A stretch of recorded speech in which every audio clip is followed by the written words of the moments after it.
Alright, quick update to my ongoing isometric experimentation here.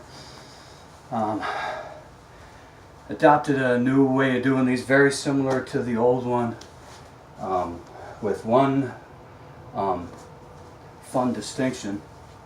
Instead of doing them standing up and just exerting against the canvas, I now get a little bit of a lean. So before the low pack was here, now it's down here.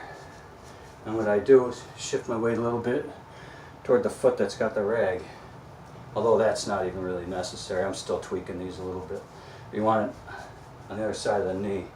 So this was going to be the one in close and then one up top. Hitting every one of these in two locations. And then what I do, timer goes off, bang. I start exerting, give it about 3 count, working as hard as I can on the exhale, and again, give it a little shimmy back and forth. And then I just start straightening this leg out, forcing this angle to open up. And the minute your body feels that, and you're giving it the command, no, maintain this distance, you can actually feel it working harder. You get even more out of your isometric. And then what I tend to do is just give it a little up and down while still doing the shimmy. I've had to knock a few seconds off. I was doing these for 30. Now 25 is a real effort. So that's the low pack. The high one means I have to kick my hips out a little bit more, get this out, and I'm pushing on a straight line pretty much with my forearm instead of trying to drive tight across. Get just as much pec activation. And the key is, if you want more travel, just get lower. And in the meantime, your posterior, your hinge pattern gets a really good workout too. But the principle's the same. The bell goes off, bang. I start moving it a little bit back and forth. I'm trying to give it everything I got, especially on the exhale. And then just start standing up. And it's going to force that angle open. And you can actually pull up the slack a little bit, let it out.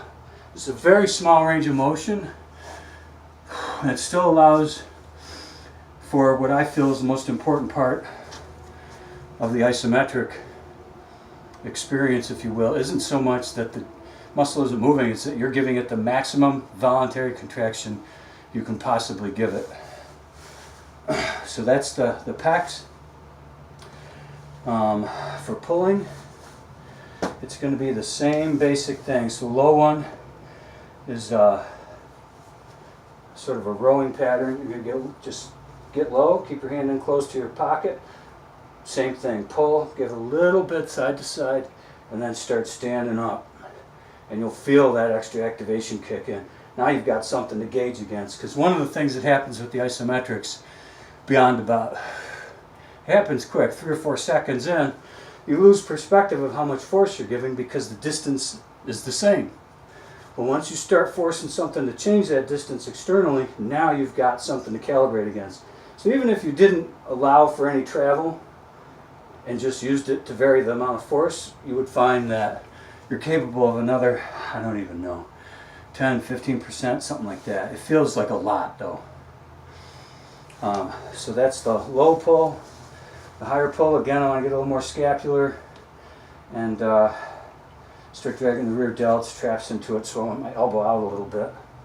And it's the same type of thing. The lower I get, the more potential travel I have. I mean, you could theoretically do these a lot of goofball ways in my opinion. But isometrics, my goofball way is better. Anyway, just that little bit back and forth. And then as you start to stand up, your body's going to fight that contraction right to the end.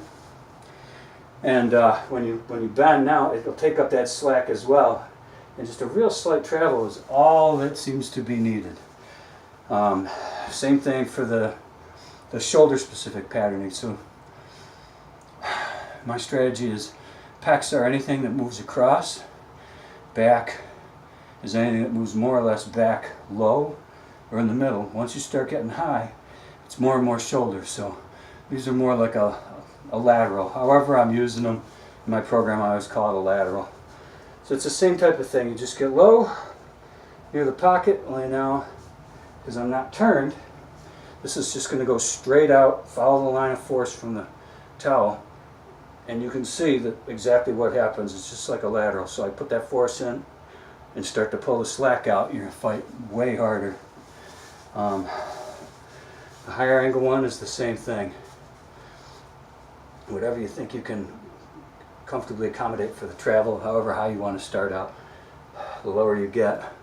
And this actually works almost like a squat as well. Some of these exercises, like the pec ones, you're more bent over. Shoulder one, you're more upright. So it's more of a digging a little bit into your squat pattern. But the same thing, you just stand up and it wants to pull that arm down.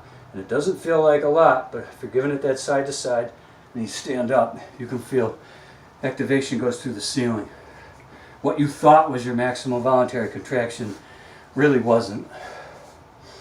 Legs, I'm going to demo these without putting my hand on anything, but I found that doing these the new way, I really need some extra support. So the anterior work, I was doing one, this pattern, and then one where I bend the leg and attempt to extend and straighten the leg out at the same time.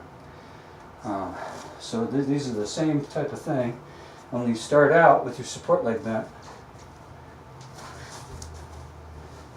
I'm in the camera here, start out with that support leg bent. Now your support leg actually gets more of a workout too. So you do the same type of fight, knees slightly bent, and as you stand up, it wants to pull that thing in.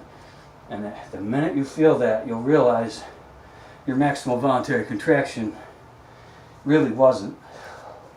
So that's the more hip flexor dominant version. And then if you want to hit the quads more, bend the knee, bring it up, bend. And you can see why this would be very challenging for your balance. Usually put a hand on something. And as you stand up, so now I'm exerting up and out. As I stand, it wants to pull that thing back down, and I'm fighting it. And just that little bit of move is all that it takes. The quads, or the posterior, same thing. So start out with one that's relatively straight leg that actually hits the upper part of the musculature more. Your glutes, if you pull it across, tends to really hit the maximus. As you bring it out, hits the medius a little more. Whatever you want to focus on, I just sway it back and forth to hit the whole thing, full spread. So this is the same thing. I'm going to start out, take up a little more slack than I normally would. Still in the camera here. And I'm not trying to go up so much as out. If you try to go up, the rag will slip off your legs. So I'm just trying to go out and up. And as you stand up, again, it pulls that leg down. And what you thought was everything you had turns out to be not quite. So that's the straight leg version. The bent leg version. You need a little more space. Set these up with your knee bent. And again, if I just try to elevate my leg, the rag's going to slip up my calf. I'm actually trying to open the leg up while elevating it. So my glutes are also fighting my hamstrings, and then I add the support leg quad to it. And the whole thing just gets extremely challenging. I was doing all these for 30 seconds a whack. I had to chop that back to 25. I was doing 30 on, 30 off. Knocked it down to 25 and threw another 5 seconds on the recovery. Starting out doing these, I'd probably do like 20. Maybe not even use the active resistance, but it definitely helps to do these in a crouch.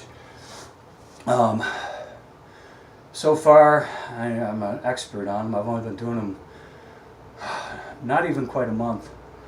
And what I've been noticing is I break a really good sweat. I don't really feel like it's the equivalent of doing, like it takes me about 10 breaths to get 25 seconds. I don't feel like I've done 10 reps. I feel like I've done about 6 or 7 hard reps.